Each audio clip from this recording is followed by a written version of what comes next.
This is another matchup video, but it is going to be different to the ones that I've done before. Normally there's at least 2 other games where I break down the matchup, explain my thought process a bit, and show some highlights of the game. However, in this video, I'm going to try and explain my thought process behind almost every single decision I end up taking, as well as explaining the matchup itself, the comp, runes, general game plan, basically making it as hyper in-depth as I can, all while trying to not make it too overwhelming. The game that I played was no means flawless by me. I made mistakes. And even itemization-wise, later on you will see that I end up buying an item that, in hindsight, probably wasn't the best. If you all like this style of video, I can keep making more super in-depth ones, where it is just one game review, and I go super in-depth into the matchup, game plan, build order, and everything else. With all that being said, please enjoy the video.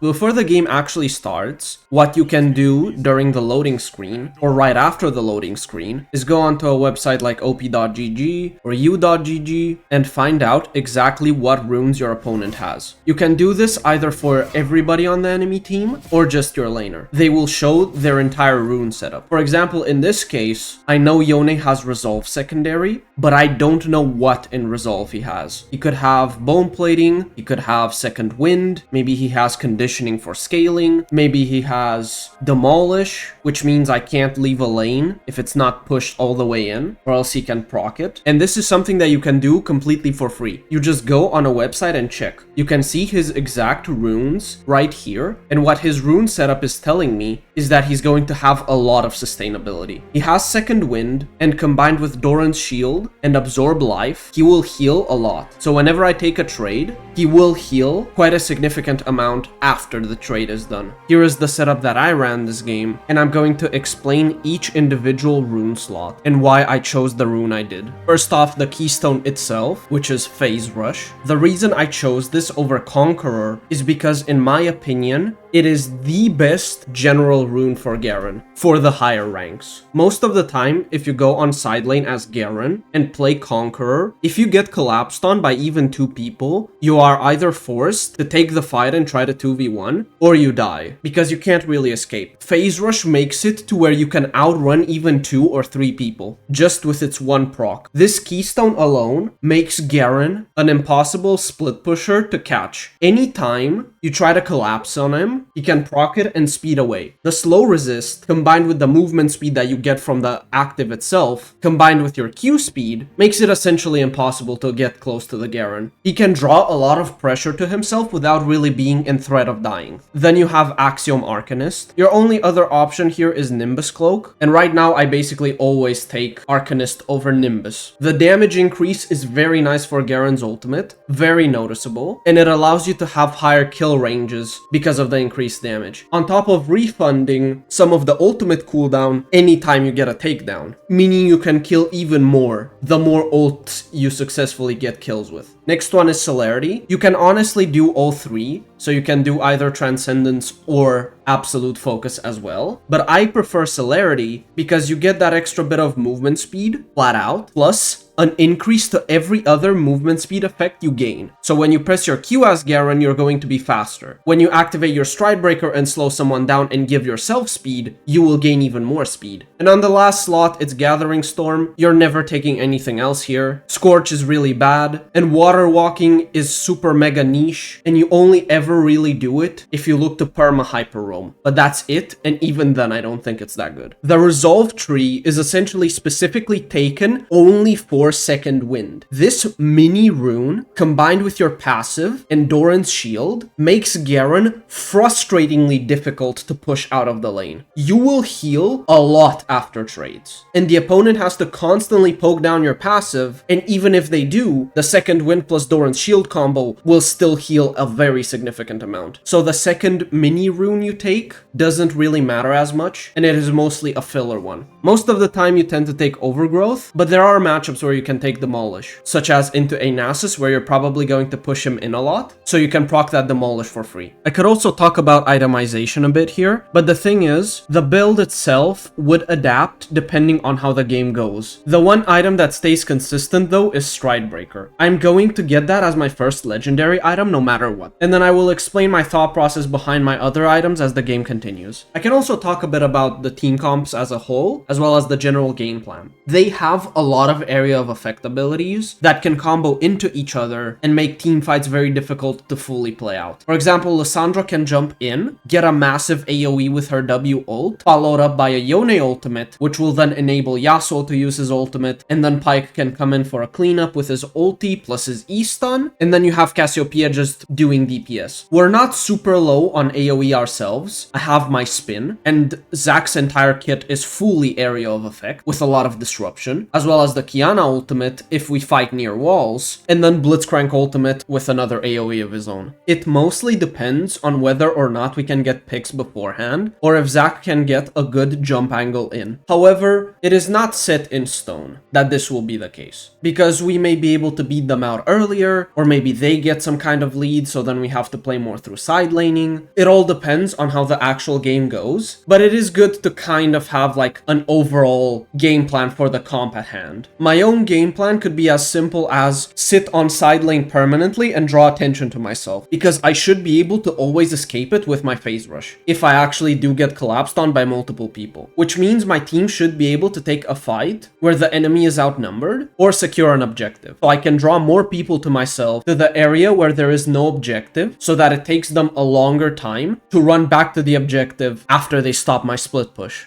Now we can talk about the actual lane. It revolves around spacing quite a bit. Yone can space out your spin to make sure that he sits on the very edge, and you need to dodge out his Q as much as you can. There's also trying to play around his W shield, as well as his E mind games. When he leaves the soul behind, you shouldn't overchase the actual Yone, because if you do that and distance yourself too far from his spirit, he can just easily snap back and go to safety. So it's kind of like a dance to stay somewhere in the middle, so he's never fully safe to snap back. But that can be very difficult to do, because most of the time what he ends up doing is, if you wait right on his spirit, he will Q the minions, stack up his knock-up, and then dash through you and get away safely. So you always have to keep that in mind and adjust your movement accordingly. Level 1, he actually wins it, so I just want to do a Q and walk away, or auto Q and walk away. Even if I start spin, I still wouldn't win it. The only way I'd say I could win the level 1 here is if I have Conqueror with Doran's Blade, but that might be it.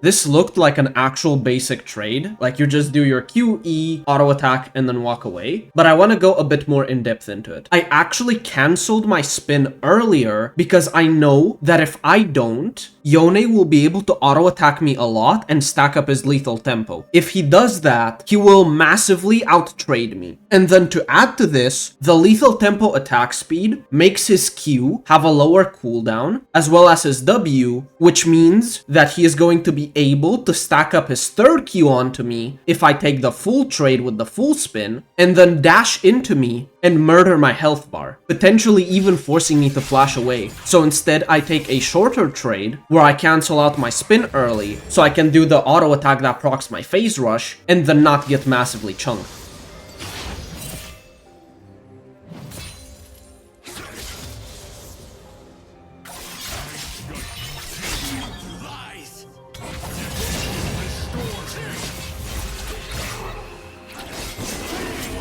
Thought he would hit that Q, so I used my W preemptively, and it actually misses, so I could have saved it. Garen W has a very long cooldown, so if I was able to actually keep it, it would be massive and I would be able to take a follow-up trade right after this with the W.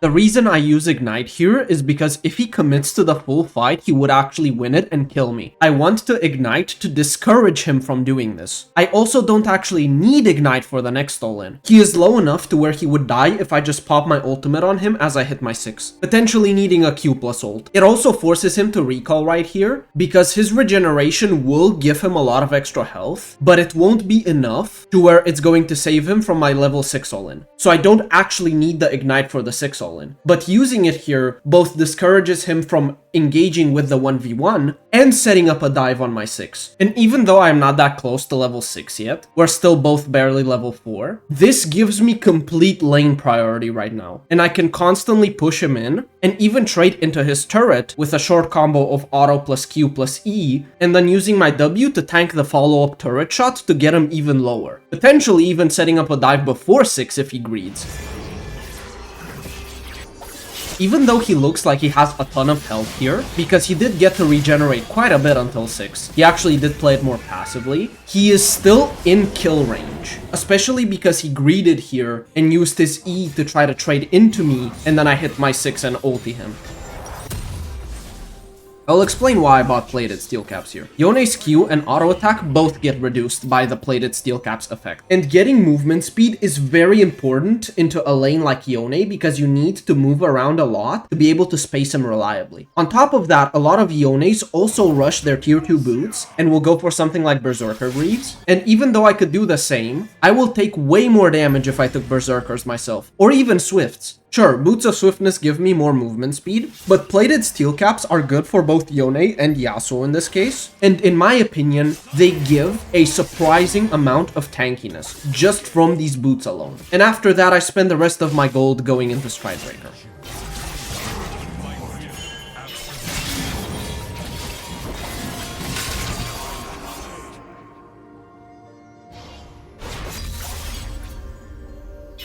This obviously doesn't look like that big of a deal that he used this W here. It's just for a bit of damage and trying to push me off of holding a freeze. But this one singular W that he used here gives me the kill range. If he walks into me to try to deny the freeze, I can use my combo and murder him completely. I have everything up, he cannot escape this. He also has no E, so he has a much tougher time spacing me out. So I recognize the fact that he used his W incorrectly, and I can look to punish it by killing him.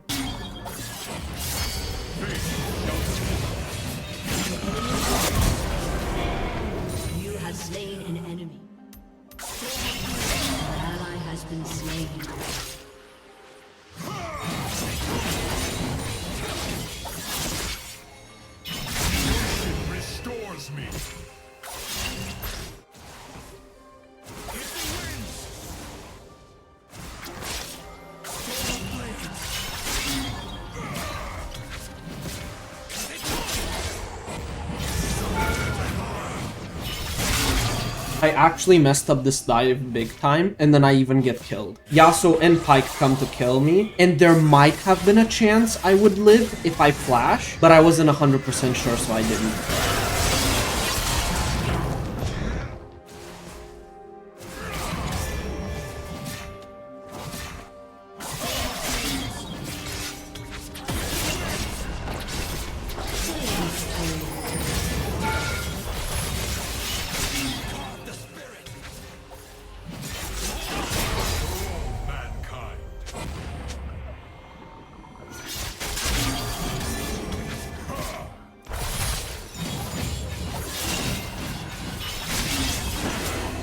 With all of these short trades I'm doing into him, I can now just hard push a wave in and look for a dive on him. He is low enough to where he dies.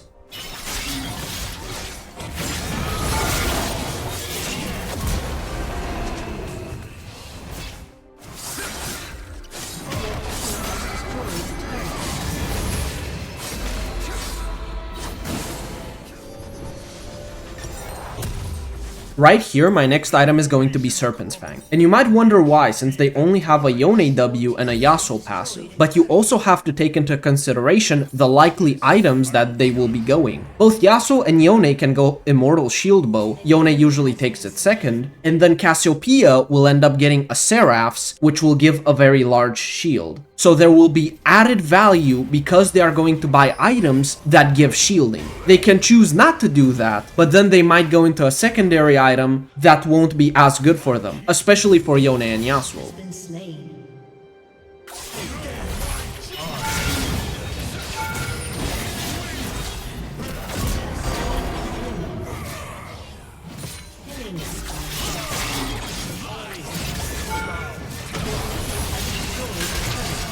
Engaging after I took the turret was really greedy from me. I got a massive gold spike because of it, and killing Yone doesn't actually do much here. I wouldn't have died if I just respected it and left right after I took the turret.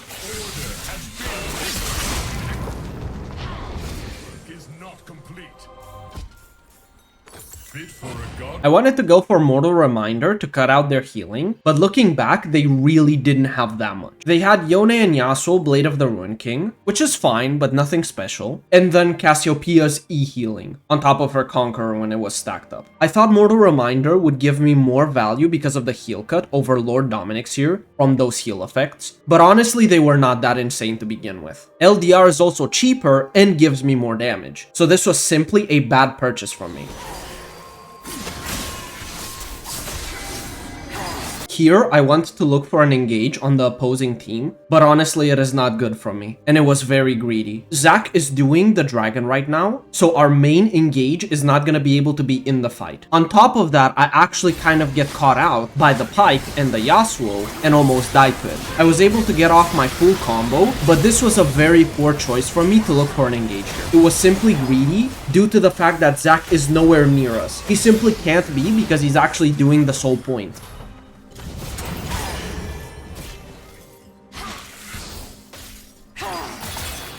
Lissandra burning W here means that I can just hard run at Cassiopeia. In this case, Pyke uses Flash and Cassiopeia uses Exhaust, and Cassio still dies and I live.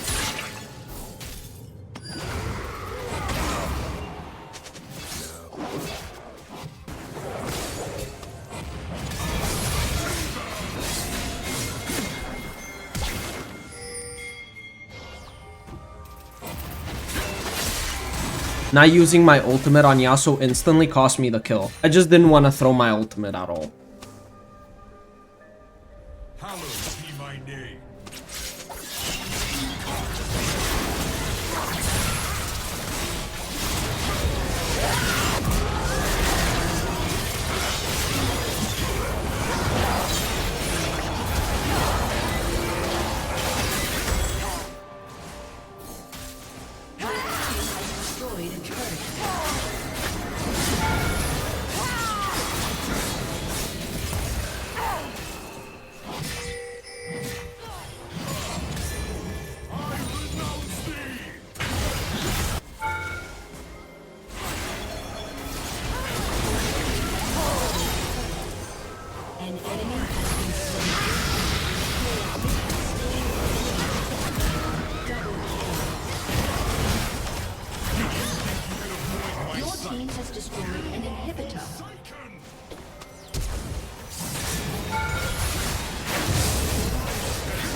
The game is essentially won, but I just want to explain why I end up buying Kaenic Rukern here. Their only real way of ever killing me is through their Cassiopeia damage or Lissandra burst, and that is it. Kaenic Rukern is the best magic resist item in the entire game, bar none. Nothing comes close to it. Force of Nature fully stacked is still not as good because of the Kaenic shield. So if I buy this now, I still have a lot of damage, but I am also essentially immortal. There is no way that either Cassiopeia or Lissandra will ever have the burst to kill me now. My last item this game would have probably been Ronduin if the game went that far, so that I reduce the crit damage from Yasuo and Yone, and then I would have a very well-rounded build for both damage and defense. Normally, I would actually even talk about trying to track the enemy jungler or looking at mid roams or support roams, but this game it wasn't really as needed. They had a Yasuo jungle, so I didn't really expect to get ganked that much. Perhaps in a future video, I could also discuss that and explain my thought process there.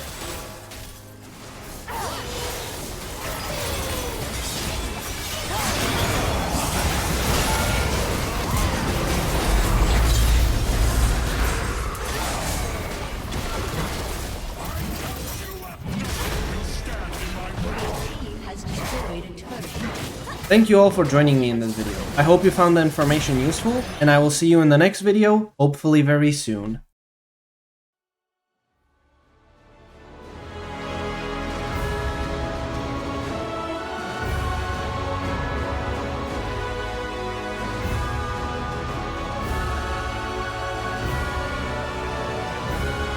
This crown is a heavy burden, but for Demacia, I will bear it.